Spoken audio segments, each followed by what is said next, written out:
This is Chief Conti of the Metropolitan Police Department, and I'm asking for your help.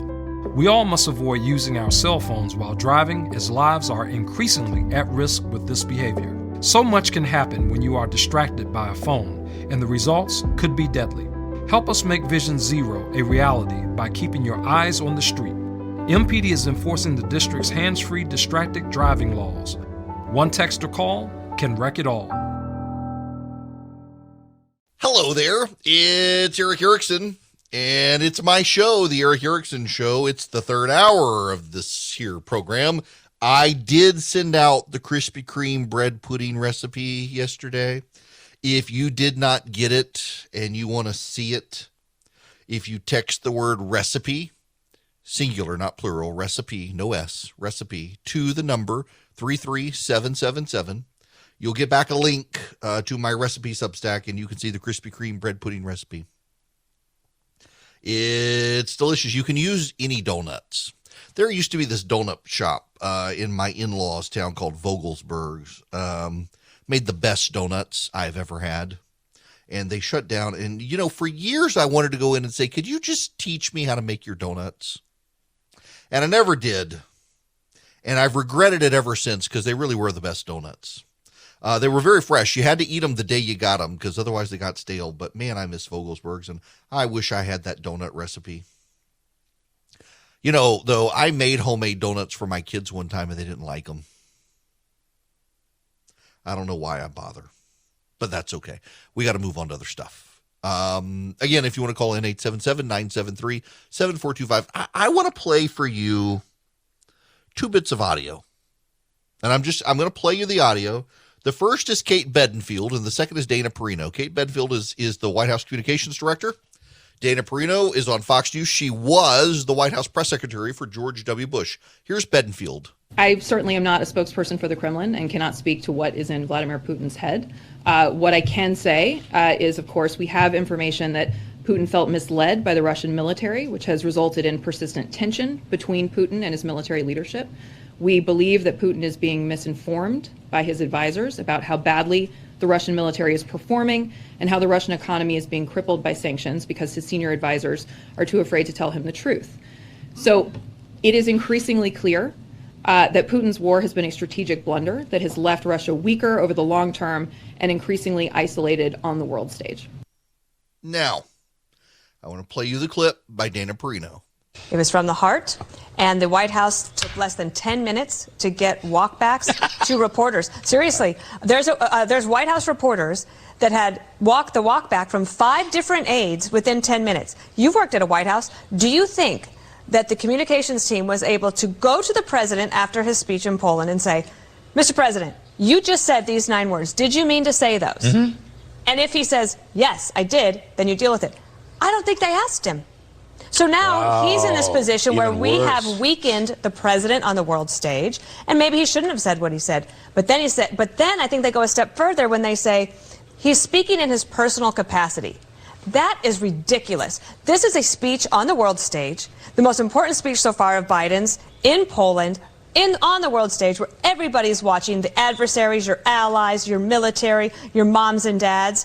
And at the end, you say this line, and then the White House tries to say he was speaking in his personal capacity. Do you remember when they said that about Rochelle Walensky of the CDC? Yes. When she said that about the schools? You're not allowed to do that when the backdrop says CDC, and you're speaking in front of it. That is not your personal capacity. Isn't it an interesting dynamic? The White House intelligence reports about Vladimir Putin suggest that his staff is not being honest with him and telling him what's going on. And Dana Perino's theory about Joe Biden that she articulated on Fox News, by the way, it's not hers. Everyone in Washington believes this, including Democrats, that Joe Biden's staff went out and undermined him. So in Russia, the problem is the staff isn't saying enough. And in Washington, the problem is the staff is saying too much. In Moscow, they're scared of Vladimir Putin. And in Washington, they don't take Joe Biden seriously. Staff reversals.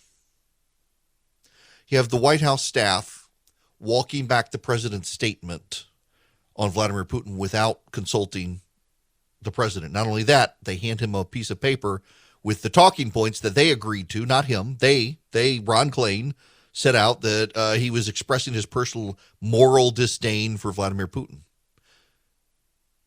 No, Joe Biden said, my God, this man cannot remain in power. That's a call for regime change. And in Moscow, it's staff. There's a larger story here. And it's about the staff. In Washington, a lot of people want term limits in Washington.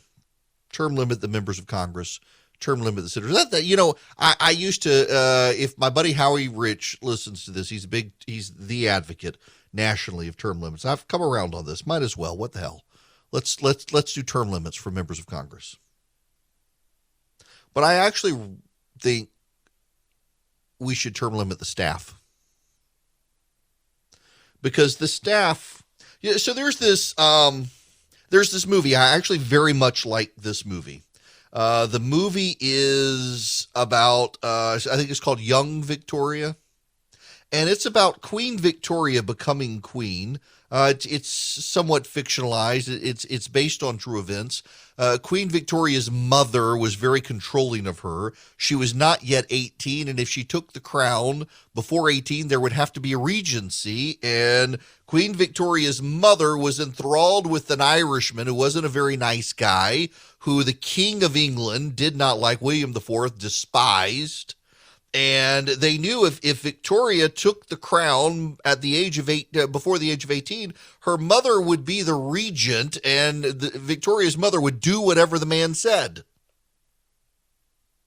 And the King of England, William IV, was in failing health, on the verge of death, and essentially just willed himself to stay alive until Victoria turned 18 and he died. And there's this scene in the movie where Victoria is meeting with the deceased king's wife, the former Queen of England, the Dowager Queen. And the Dowager Queen tells Victoria, you've got to remember, you stay, they go.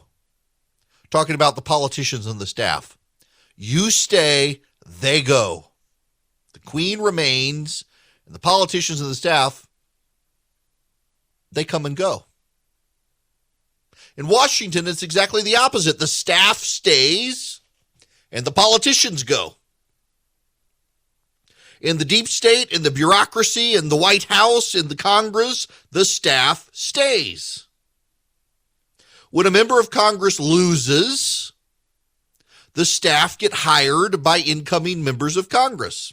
Occasionally, they rotate out to the private sector, to the think tanks and the lobbying shops, and then they come back. And the ideas they have today are the ideas they had yesterday, or the ideas they had the day before that, or the ideas they had a year ago. The staff stays. The staff stays. And that staff, over time, gathers institutional knowledge, but also institutional arrogance that they know best. I've had more than one person, and now I've had a couple of senators as well. At first, it was a couple of people who worked for senators tell me this. And now I've had a couple of senators tell me, yeah, this is absolutely true.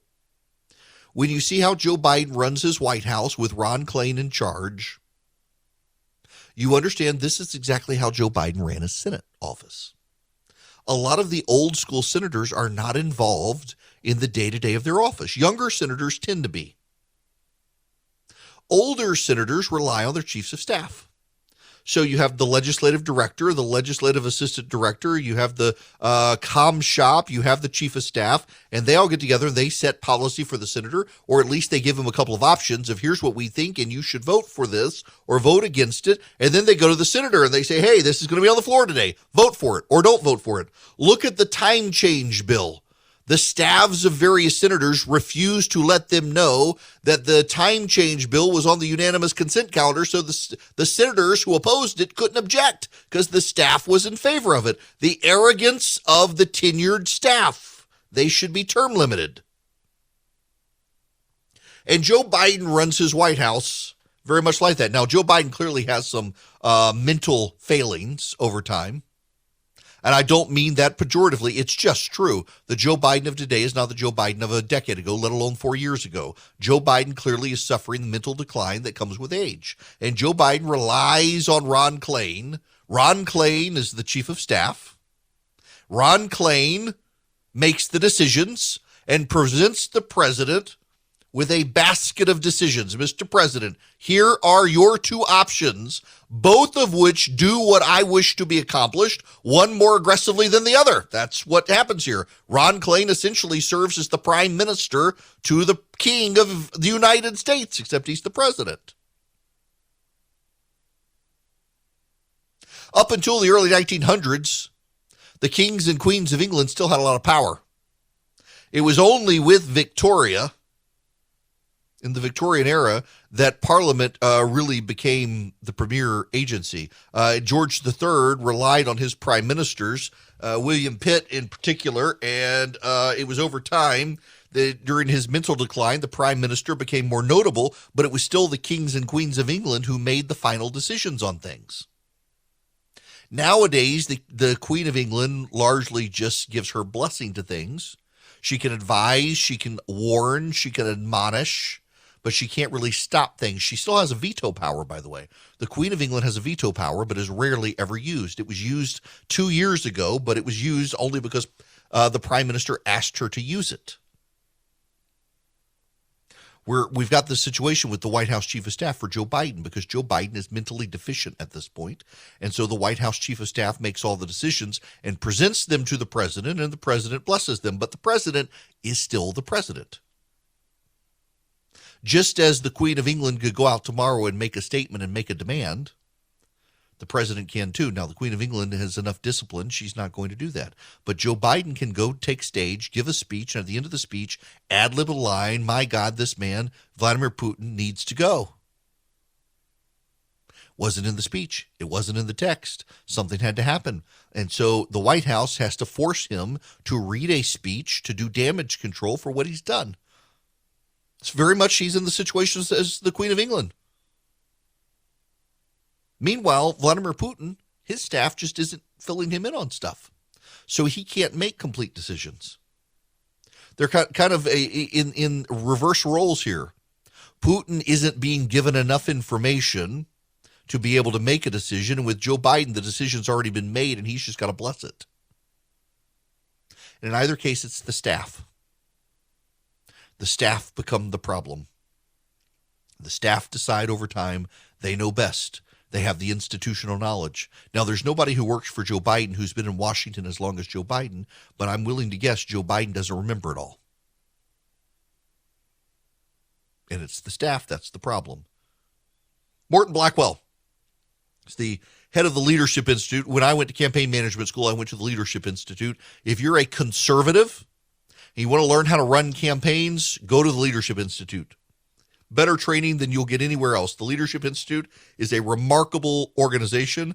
Morton Blackwell is a hero of mine. I just adore the guy. Morton Blackwell has a list of policy prescriptives and ideas and bits of witticism and wisdom he's gotten over time. And one of those is often quoted, often cited. And I give it to Morton Blackwell, although he's not the progenitor of the idea, but it is that people is policy. People is policy, or people are policy.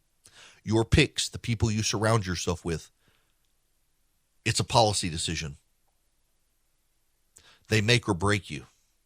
And Joe Biden has surrounded himself with progressives who are advancing a progressive agenda that the rest of the country doesn't want, and it's dragging Joe Biden down, and ultimately he has given his blessing to it because it's his administration. He may call it the Biden-Harris administration, but it's his administration.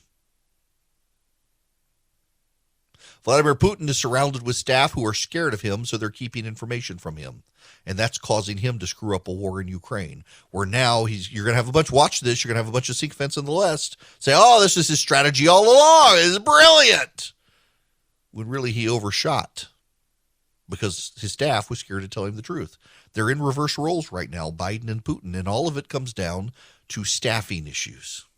Okay, I want to state something that should be obvious, that may not be obvious for people. I like a high thread count sheet, but if the threads are crap, the sheet's going to be crap, no matter how many threads you need. It's amazing how people want to highlight that. And the reason I highlight this is because Boll & Branch makes high quality sheets, and they're not a bajillion thread count either, but their threads are super high quality. They use 100% organic cotton threads. They give super softness. You get a better night's sleep.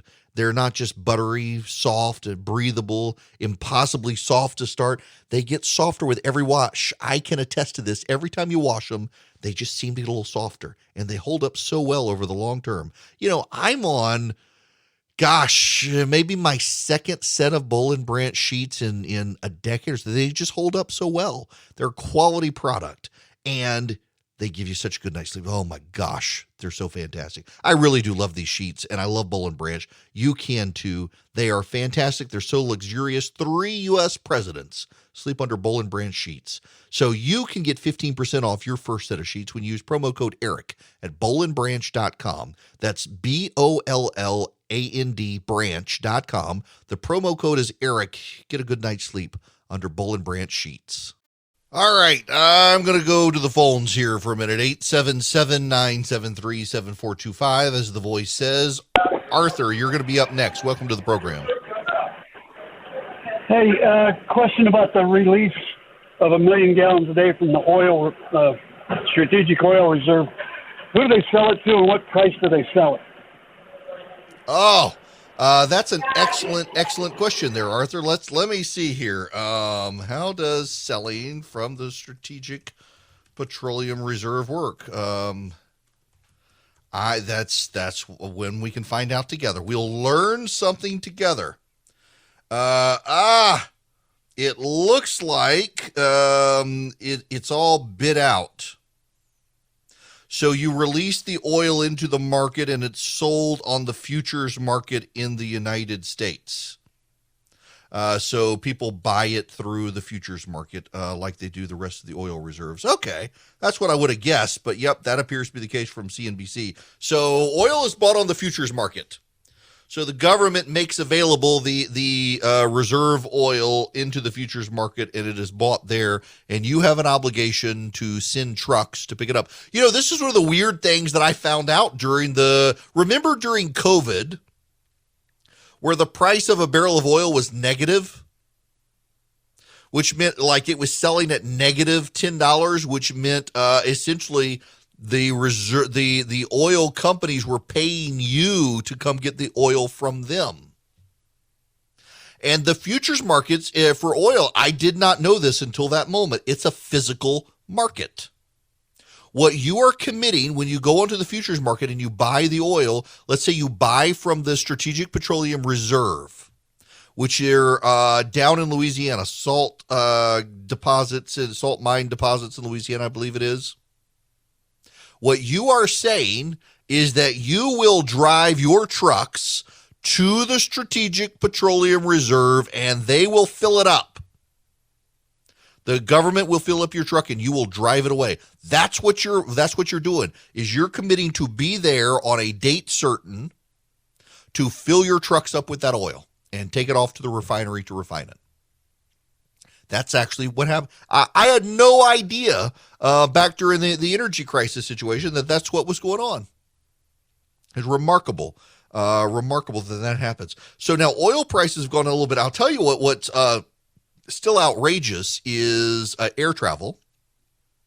So I don't fly. I really want to get to the round of flying private, but I have taken recently a private flight on a company called Priority Jet. You know, it actually, if you and your friends like load up the plane and you're going to Miami or something, it's like a first class ticket. I didn't realize it could be that affordable for a group of people to go. So I used this company, Priority Jet, went out to Las Vegas, took some friends with me. And I was reading this article yesterday, I believe it was, that private flying is still such a thing because of COVID, because rich people don't want to wear masks on planes, even as they want you to wear them. They're all doing private flying, and it's crowding up runways. And the costs are astronomical right now, both because of demand and because of gas. But it's also impacting commercial aviation in general, that flights right now are super expensive. But with private flying, it's more the price of oil and demand. And with public flying, it's more seats on the plane. They're filling up so quickly that they're now increasing prices to curb demand. It's a very, very complex market. But gas prices at the bottom line right now are more affecting private aviation and private car travel than public transportation on planes. Hi there. It is Eric Erickson here. The phone number, 877-973-7425 if you want to be on the program. I don't know if you've seen this, but so public opinion strategies. This is important here for you to understand. The poll that has the Democrats freaked out right now is the NBC News poll.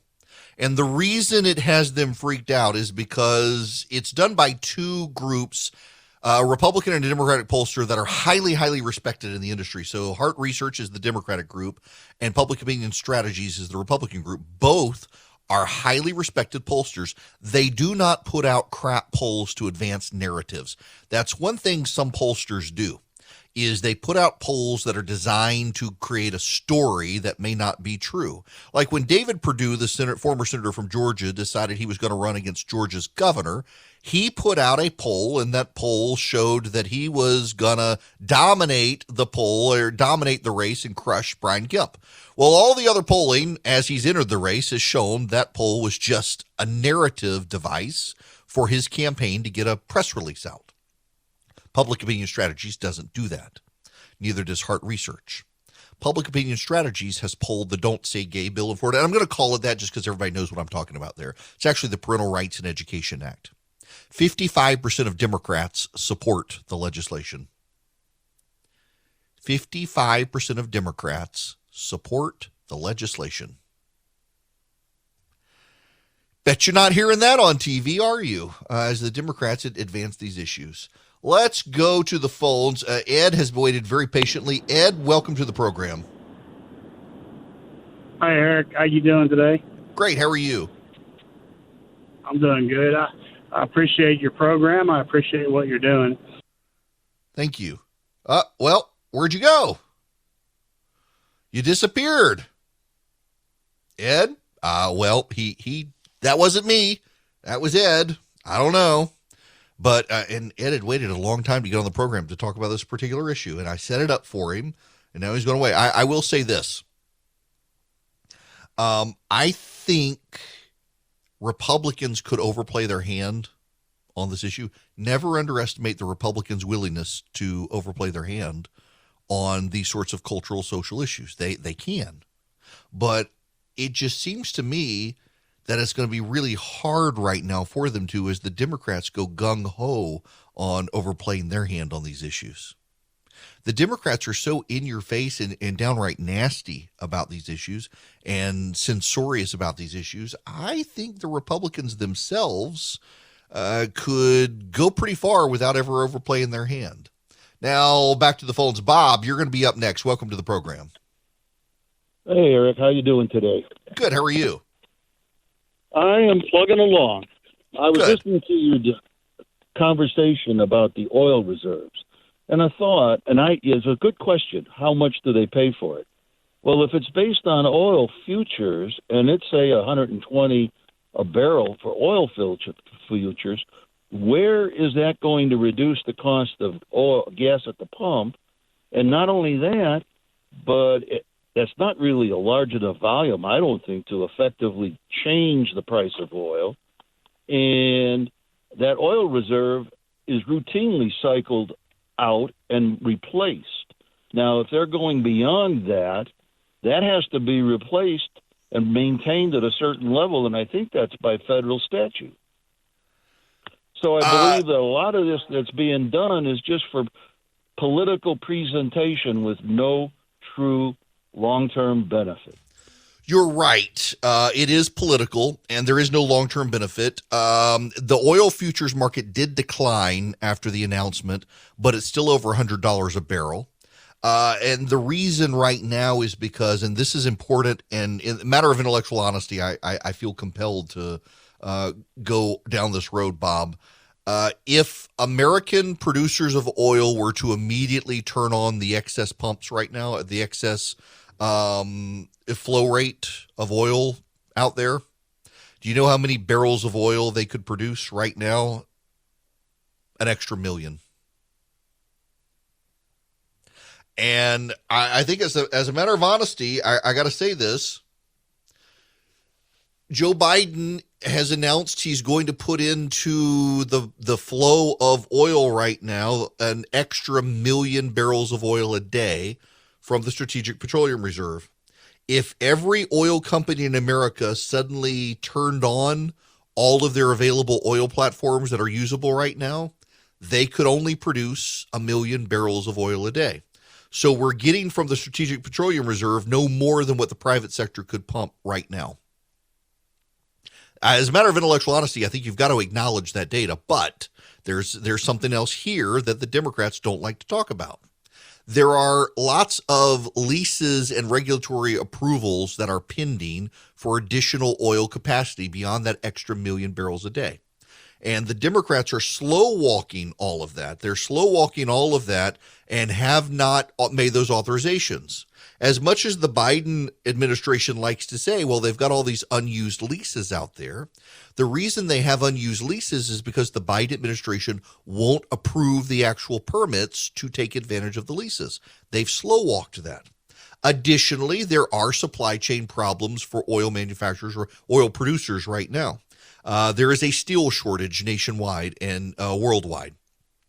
They do not have the steel to be able to make additional pipes. They don't have the steel right now to fix some offline oil refineries, oil factories, and oil wells that they need. Offshore and onshore oil wells are dependent on steel. With this shortage, they've had to take some capacity offline. That's true. Notice Pete Buttigieg is not out there talking about this supply chain issue.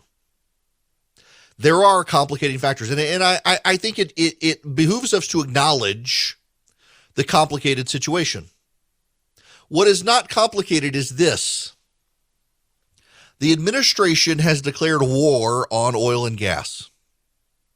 The administration has repeatedly said no to oil and gas. The administration has said they're opposed to further expansion. They are opposed to expanding leasing. They have curtailed offshore leasing. It's really hard to convince the oil industry to make further investment in an industry that the most powerful man on planet Earth has declared war against. That could change very easily. It should change very easily. The president of the United States could come out and say, you know what, we actually need this. The president of the United States could actually come out right now and say, hey, we actually need more oil and gas, and we are going to declare truce.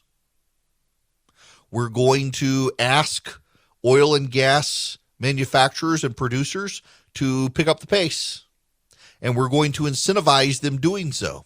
And we're going to work with them to make sure that they can get out of the ground what they need to get out of the ground.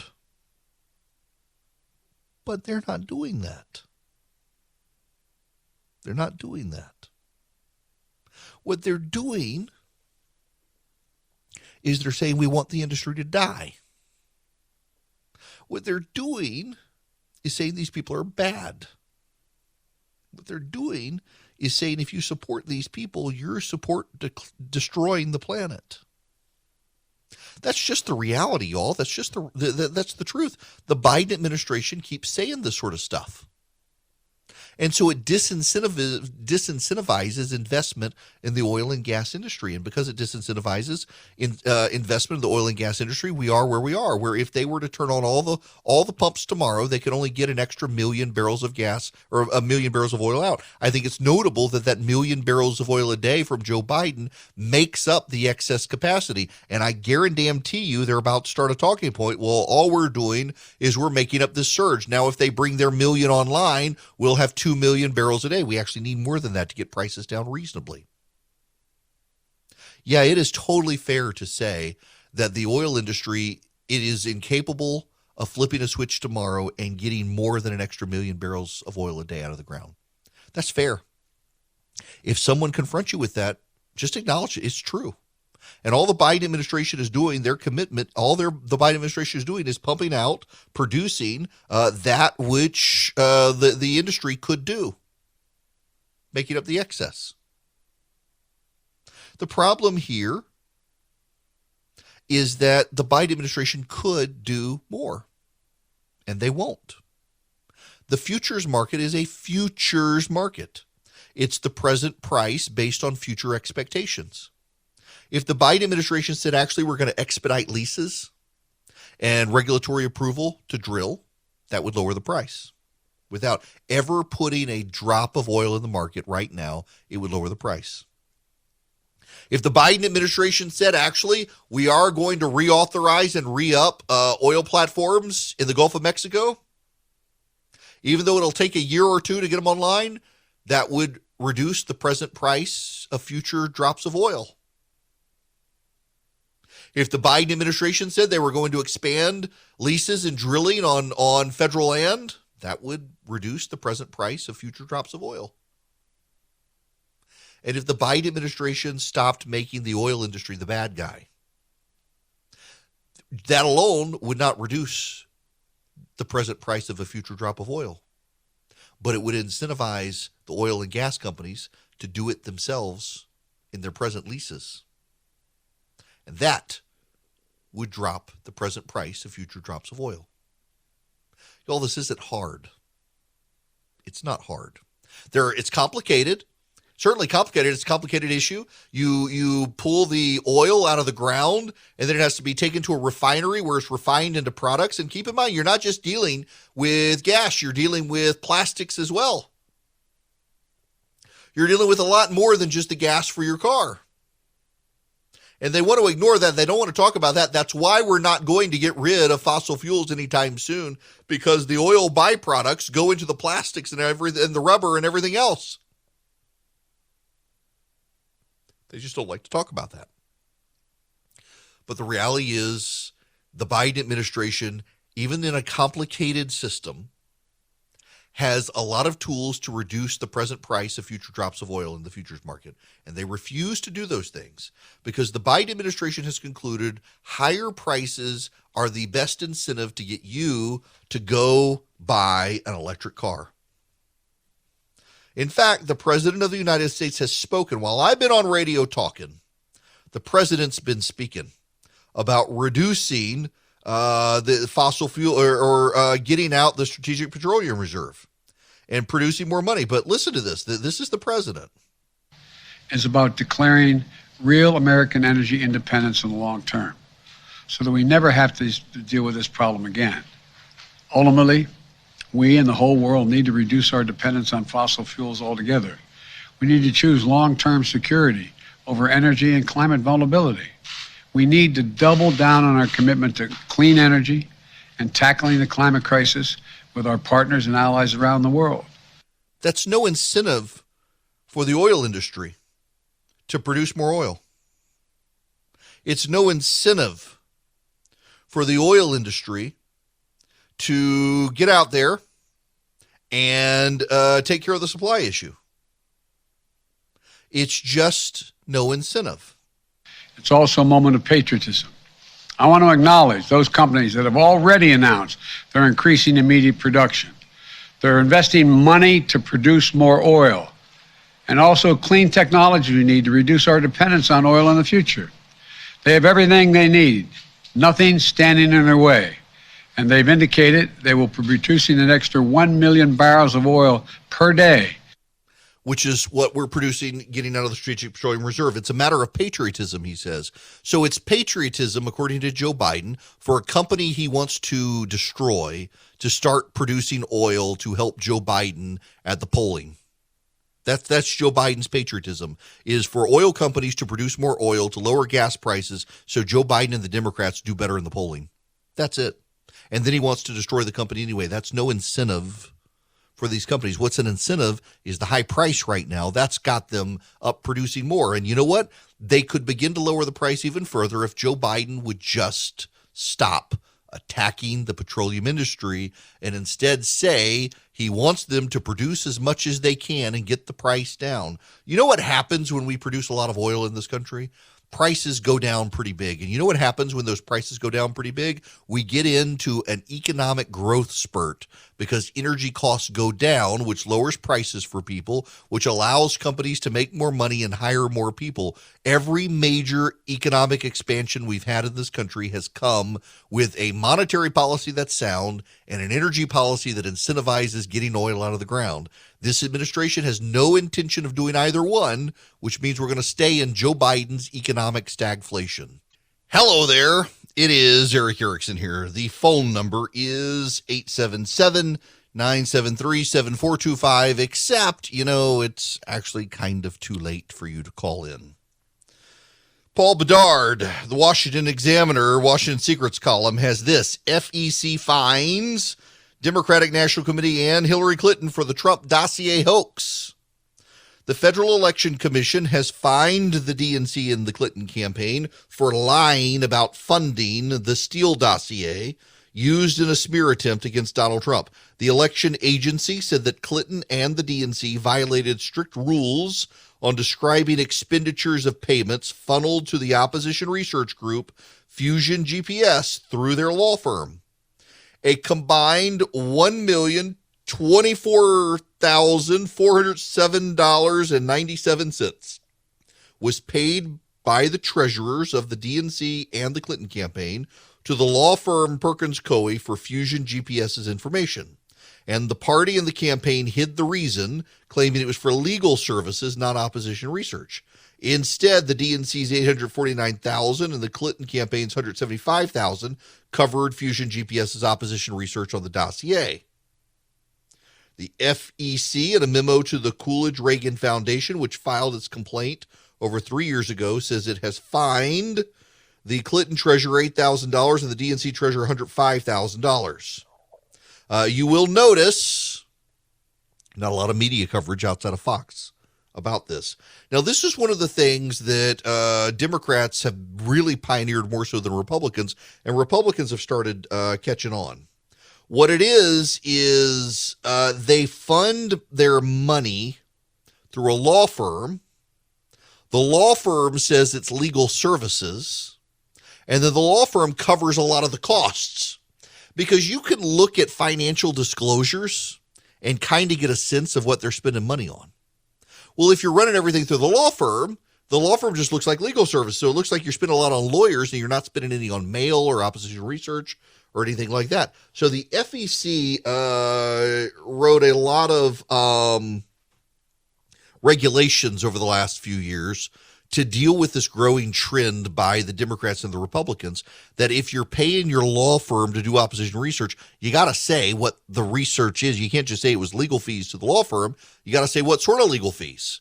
Was it opposition research? Was it design of mail? Was it something like that? The Clinton campaign and the DNC have skirted this rule. They've been fined now by the FEC for so doing. It has become more and more obvious over time the Clinton campaign paid for and orchestrated the hit on Donald Trump. And what's remarkable is how many members of the media still maintain that Trump was bought and paid for by the Russians, when it was always a Clinton ploy to avoid having to explain why she lost. It got amplified over time. Honestly, it really is the most remarkable thing here. This is why I think Democrats aren't going to learn anything moving forward into 2022 and beyond. When they lose at the ballot box, they're going to say that it was voter suppression.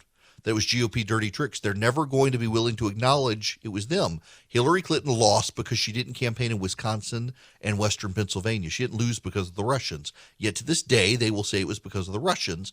So they never have to learn their lessons, which is actually good for the GOP because they keep repeating the same mistakes over time. It's 2022. Things are still crazy. Things haven't settled down. And now you got the Federal Reserve and interest rates. You got the economy. You got inflation. A lot of banks won't even return your phone call.